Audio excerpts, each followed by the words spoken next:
Hello guys! Ito po ang paborito ko na mango canis salad. Ito po yung kakainin ko ngayon. Yung hapunan ko po. Ito siya. Kasi masarap kasi ito. Lalo na pag may edad-edad na. Ito siya ang hapunan ko. Pasalubong po galing sa anak ko. Kasi alam niya, paborito ko itong mga ganito. Mango canis salad. Tapos may yogurt. At ito siya ang sauce niya, mayonnaise na ihalo natin.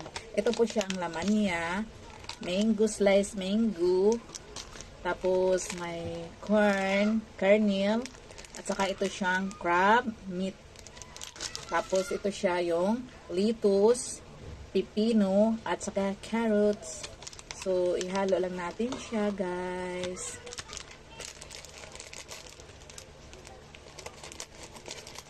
Hindi na natin yan hugasan kasi malinis naman yun. Tapos na po yun. Hugasan na po yan doon. Ito siya. Ang crab stick. Tapos ito siya ang mango slice. Yan po. Hahaluin lang natin. Haluin lang natin siya. Sarap nito. Sobrang sarap. Ilagyan natin ng ito siyang mayonnaise.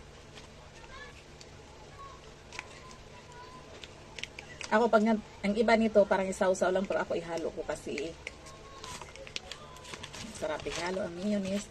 Tapos ito siya ihalo ko rin. May own version lang to guys kasi yung iba kasi dito mayonnaise lang. Pero ako mas gusto kong mayroong yogurt. Kakaiba sa akin no. Pero masarap talaga to. Kasi itong yogurt kasi maganda kasi ito sa katawan lalo pag may edad. At sa anti-aging po ito. Ito siya anti-aging po yogurt. Haluin na. At saka may ano ako dito guys, pinainit ko, may pinainit ako na ano. Ito siya guys. Salmon mayo. Yung bake. Yung parang bake sushi. Ito siya. Paano ba ito? Ito pala. Ganito pala ito pag ano lang dito. Ayan. Ito siya. Ito siya.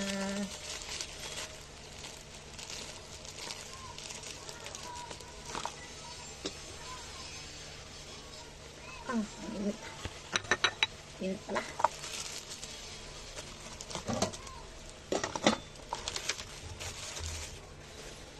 Yan po, pasalubong po ng anak sa akin, ng anak ko. Tapos, mayroon pang peach mango pie sa Jollibee. So, kain na po tayo. Nasa lahat, magpare mo na.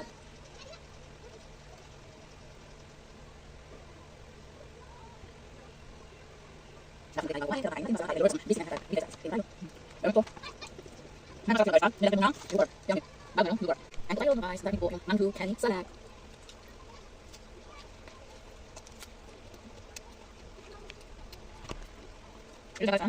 Salmon.